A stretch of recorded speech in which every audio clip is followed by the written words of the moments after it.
아론은 자기를 위한 속죄제의 수송아지를 들이대 자기와 집안을 위하여 속죄하고 자기를 위한 그 속죄제의 수송아지를 잡고 향로를 가져다가 여호와 앞 제단 위에서 피운 불을 그것에 채우고 또 곱게 간 향기로운 향을 두 손에 채워가지고 휘장 안에 들어가서 여호와 앞에서 분향하여 향연으로 증거계 위 속죄소를 가리게 할지니 그리하면 그가 죽지 아니할 것이며, 그는 또 수송아지의 피를 가져다가 손가락으로 속죄소 동쪽에 뿌리고 또 손가락으로 그 피를 속죄소 앞에 7번 뿌릴 것이며, 또 백성을 위한 속죄제 염소를 잡아 그 피를 가지고 휘장 안에 들어가서 그 수송아지 피로 행함같이 그 피로 행하여 속죄소 위와 속죄소 앞에 뿌릴지니 곧 이스라엘 자손의 부정과 그들이 범한 모든 죄로 말미암아 지성소를 위하여 속죄하고 또 그들의 부정한 중에 있는 회막을 위하여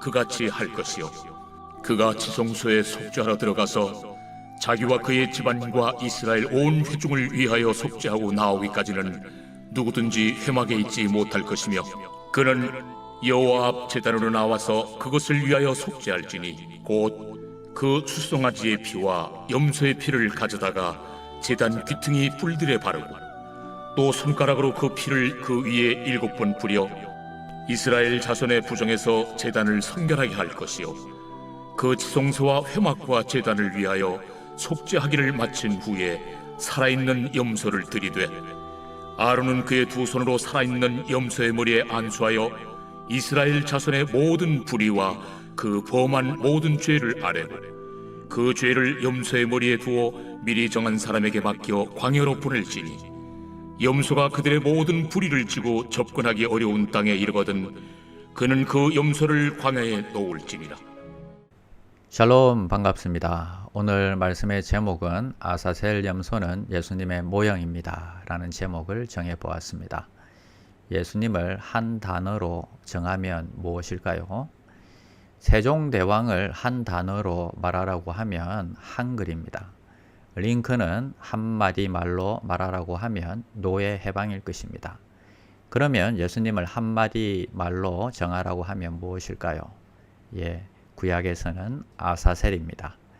아사셀 양을 보면 바로 예수님이 보이는 것입니다.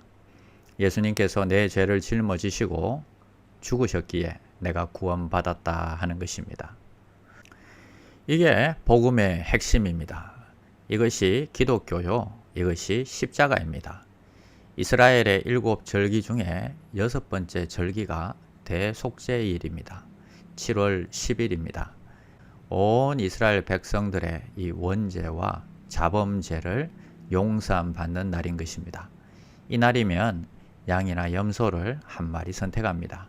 그 위에 대제사장이 안수하여서 온 이스라엘 백성들의 원죄와 자범죄를 다 정가시킵니다. 그리고 광야에다가 풀어주고 못 돌아오게 합니다. 쉽게 말해서 낭떠러지 같은 데서 떨어뜨려 죽인다 하는 것입니다. 아사셀 양이 온 이스라엘 백성들의 죄를 짊어지고 죽음으로 인해서 이스라엘 백성들의 죄를 용서함 받게 되는 것입니다. 신약에서는 예수님께서 우리 죄를 짊어지시고 십자가에서 죽으심으로 죄사함을 받았습니다. 그러나 구약에서는 아사셀 양이 죄를 짊어지고 죽음으로 죄사함을 받는 것입니다. 자, 그렇다면 아사셀 양에게 들어있는 의미는 무엇일까요? 첫 번째는 아론이 먼저 자신의 죄를 속죄한다 하는 것입니다. 1절에 보니까 아론은 자기를 위한 속죄제의 수송아지를 들이대 자기와 집안을 위하여 속죄하고 자기를 위한 그 속죄제 수송아지를 잡고, 제사를 집행하는 아론이 먼저 자신을 위해서 속죄 제사를 드려야 했습니다. 그래야 자신도 살아남을 수 있었기 때문입니다. 이것은 먼저 믿은 우리가 주님의 피로 깨끗해져야 함을 말합니다. 그래서 우리가 먼저 거룩해져야 다른 사람을 주님께로 인도할 수 있다 하는 것입니다. 두 번째는 아사셀 염소로 백성들의 죄를 속죄합니다. 21절은 보면 아론은 그의 두 손으로 살아있는 염소의 머리에 안수하여 이스라엘 자손의 모든 불의와 그 범한 모든 죄를 아뢰고 그 죄를 염소의 머리에 두어 미리 정한 사람에게 맡겨 광야로 보낼지니. 22절은 염소가 그들의 모든 부리를 치고 접근하기 어려운 땅에 이르거든 그는 그 염소를 광야에 놓을지니라. 아사셀 양이 의미하는 의미는 무엇보다도 우리를 대신한 희생입니다. 한 마리의 양의 죽음으로 이스라엘 백성들 전체의 이 원죄와 자범죄가 1년 동안 사함을 받는 것입니다. 짐승의 피의 유효 기간은 1년이기에 1년 동안 죄사함을 받게 되는 것입니다. 아사셀 양의 희생을 의미하는 것입니다. 아사셀 양은 죽고 대신 백성들에게 생명을 주는 양입니다. 아사셀 이 양이 희생함으로 죽음으로 모든 사람이 생명을 얻게 되는 것입니다. 인자가 온 것은 섬김을 받으려 함이 아니라 도리어 섬기려 하고 자기 목숨을 많은 사람의 대속물로 주려 함이라 말씀하셨습니다. 이처럼 우리는 우리의 죄를 대신한 구약의 아사셀 염소이신 예수님께 감사하며 자기를 희생하며 섬겨주신 주님을 본받아서 다른 사람들을 먼저 섬기는 귀한 종들이 되시기를 기도합니다. 기도하겠습니다. 하나님 감사합니다. 오늘 백내장 수술을 받는 자매를 인도하여 주시옵소서. 오늘 말씀처럼 먼저 믿은 우리가 먼저 주님의 피로 거룩해지게 하여 주시옵소서.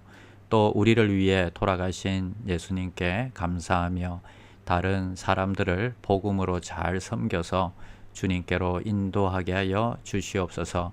그것이 우리의 사명이요 이 땅에 가장 가치 있는 일임을 깨닫게 하여 주시옵소서. 예수님의 이름으로 기도드립니다. 아멘. 1. 오심 기도. 하루 5번 마음을 다해 드리는 기도. 나는 죽었습니다. 제가 주인이 아니고 예수님이 저의 주인이십니다. 예수님은 십자가에서 죽으시고 부활하셨습니다. 부활하신 예수님을 가슴으로 만나서 따라가며 간증합니다. 사랑하는 가족과 함께 영광스러운 승리를 노래합니다.